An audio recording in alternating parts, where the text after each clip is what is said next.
ઓમ નમો ભગવતે વાસુદેવાય. બોલો શ્રી વિષ્ણુ નારાયણ ભગવાનની જય. આજે મારા પુત્રના મૃત્યુને 2 માસ થયા અને 2 માસે એની યાદ ત્યાગા થઈ. શક્ય હોય તેટલા દાન પુણ્ય કરી અને આજે એની યાદોના ફોટા અને જ્યારે એના વિડીયો જોઈ રહ્યા હતા ત્યારે મારા રુદ્રએ એની જે મેં ક્રિયા કરી હતી, જે મનુષ્યની જે રીતે ક્રિયાક્રમ કરવામાં આવે છે એવી જ રીતે મેં સંપૂર્ણ શ્રાદ્ધ વિધિ પૂર્ણ કરી અને એની પાછળ શક્ય હતું એટલું દાન કર્યું. પરંતુ આજે આ વિડીયો આપની સમક્ષ રજૂ કરવાનો મને મન થયું અને આપની સમક્ષ રજૂ કરી રહ્યો છું.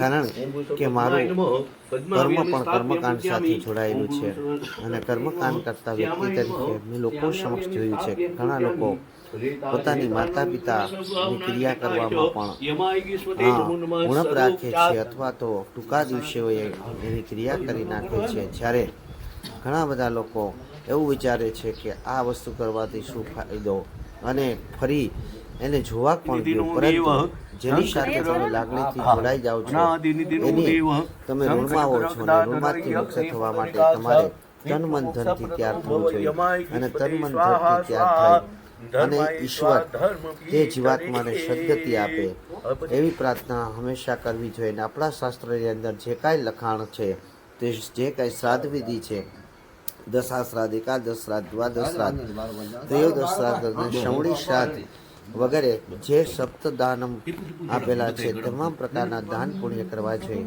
અને શ્રદ્ધાપૂર્વક કરેલું કાર્યની સફળતા અવશ્ય પ્રાપ્ત થાય છે. આગળ વિડીયોની અંદર આપ જોઈ શકશો કે અહીંયા જ્યાં વિધિ ચાલુ હતી એ સમય દરમિયાન અમારા આ ગૃહસ્થાને અહીં જે જગ્યાએ વિધિ ચાલુ રહી છે ત્યાં જ કાગડાઓ પણ આવી ગયા અને કીડિયાળું પણ ઉભરાઈ ગયું હતું.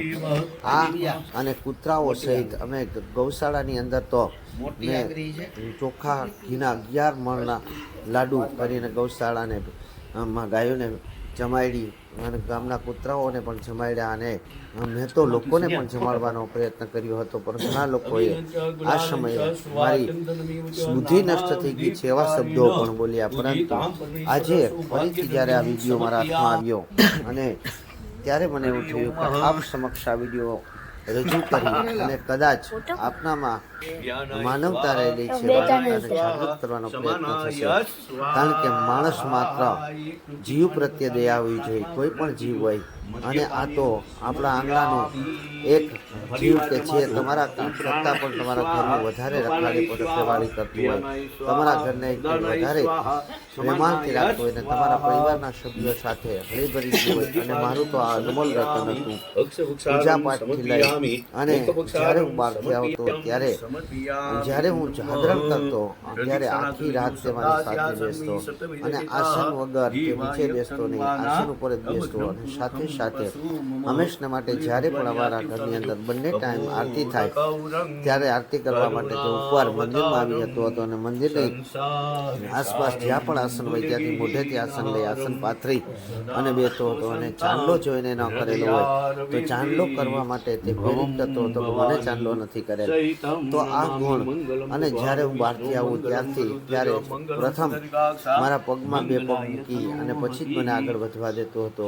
તો એક લાગણી સાથે જોડાયેલો હતો. અને વિશિષ્ટ વાત એ હતી કે આ જે ગલુડિયું છે એ એકાદશી અને શનિવારના દિવસે મારે ત્યાં આવ્યું હતું અને તેનું મૃત્યુ પણ એકાદશી અને શનિવારના રોજ જ થયું. 4 માસની અંદર એટલો બધો લાગણીથી બંધાઈ ગયો કે જેની વાત જ ન કરો, જેની કલ્પના જ ન કરો. આજે આંખોમાંથી આંસુ એને જોઈને સરી પડે છે, પરંતુ ખરી ઈચ્છા બળવાન છે. પરંતુ એક બીજી વાત પણ યાદ આવે છે કે આ ગલુડિયું મારા આંગણે ત્રીજી વખત આવ્યું. આપને જો પ્રથમ 2019ના ફોટા મોકલો, 2023ના ફોટા મોકલું તો આપ એમ કહેશો કે દાદા ખોટું ના બોલો, આ તો એ જ ગલુડિયું છે, આ એ જ કૂતરો છે કે જેની તમે શ્રાદ્ધ વિધિ કરી છે અને જે કૂતરાને તમે વિડીયોમાં મૂક્યો છે. પરંતુ ખરેખર એવું નથી. પહેલી વખત કોઈ પૂર્વજન્મના લાગણીના હિસાબે મારે ત્યાં આવ્યો અને 3 દિવસ રોકાયેલી ફરીથી ત્યાં ગાયબ થઈ ગયું, કાંઈ ખ્યાલ ના આવ્યો. ત્યાર પછી 10 દિવસ મારે ત્યાં રહ્યું હતું.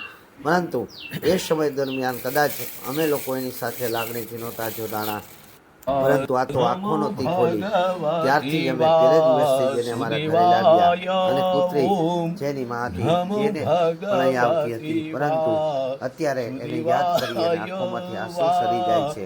પરંતુ આ વિડીયો બનાવી અને આપ સર્વને વિનમ્ર વિનંતી છે કે કોઈ પણ જીવ હોય એ જીવ પ્રત્યે દયા રાખો, પ્રેમ રાખો. ભગવાન ઈશ્વરને આ પૃથ્વી પર તમને જન્મ આપ્યો છે, મનુષ્ય દેહ જે આપ્યો છે, મનુષ્ય દેહ મોક્ષને પ્રાપ્ત કરવા માટે બન્યો છે. મનુષ્ય અવતાર દુર્લભ યશામ યશામ જન્મ પુનઃ પુનઃ વિદ્યતેહિ. ફરીથી આપણને મનુષ્ય દેહ મળતો નથી. તો જેના ઋણ બંધનમાં આપણે હોઈએ એ ઋણ બંધનમાંથી આપણે મુક્ત થવાનો પ્રયત્ન હંમેશા કરતો રહેવો જોઈએ. અને સનાતન ધર્મી છીએ આપણે. સનાતન ધર્મની અંદર જે કાંઈ શ્રાદ્ધ વિધિ કહેલી છે, જે કાંઈ કર્મ કરવા માટે કહેલું છે, એ કર્મ કરવા માટે આપણે હંમેશા તત્પર રહેવું જોઈએ. એટલા જ માટે આપણા ગુરુ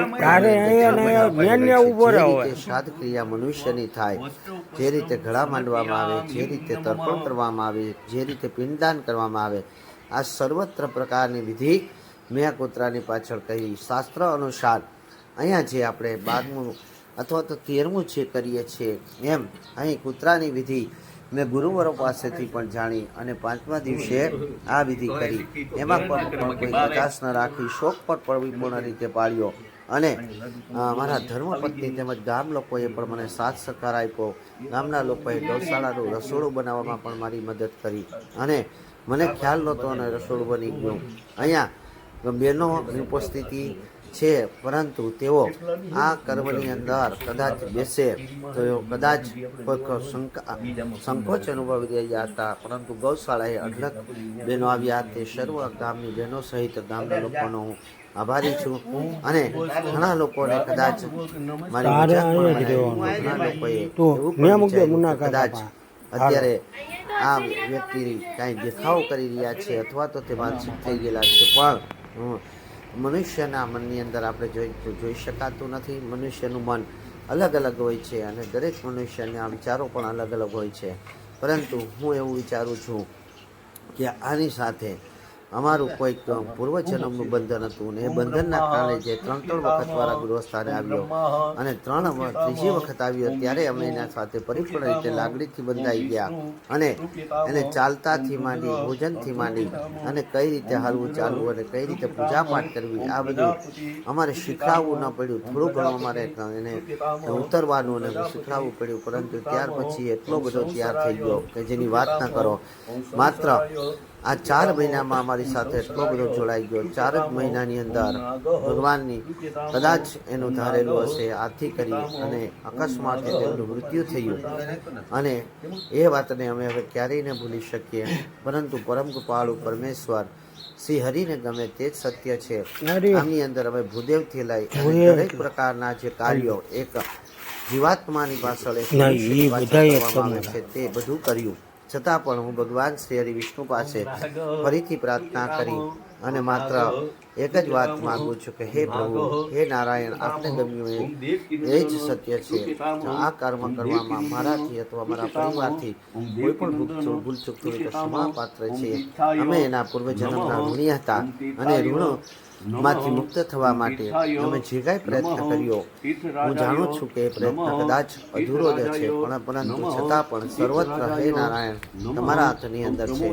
આથી કરીને હે પરમ કૃપાળુ પરમેશ્વર, જે મારા આંગણે ઉછર્યું અને મારા આંગણે મારું અનમોલ રતન બની ગયું હતું, એવા આ મારા ટોમી ઉર્ફે લાલાને તમારા ચરણોમાં સ્થાન આપજો અને જીવાત્માને સદગતિ અપાવજો. હે પ્રભુ, મને પણ શક્તિ આપજો કે આ જીવાત્માની જેમ કોઈ પણ જીવની હું હંમેશા લાગણીથી બંધાવતો રહું અને આવા જીવાત્માઓને સદગતિ પ્રાપ્ત થાય એવા માટે હું સત્કર્મ કરી શકું. આમે તમે મને પૂર્વજન્મના પુણ્યની હિસાબે આ જન્મ શ્રેષ્ઠ આપ્યો છે, તો મારું કર્મ જ છે કે લોકોને સત્યના માર્ગે લઈ જવા અને સત્યનો રસ્તો બતાવવો.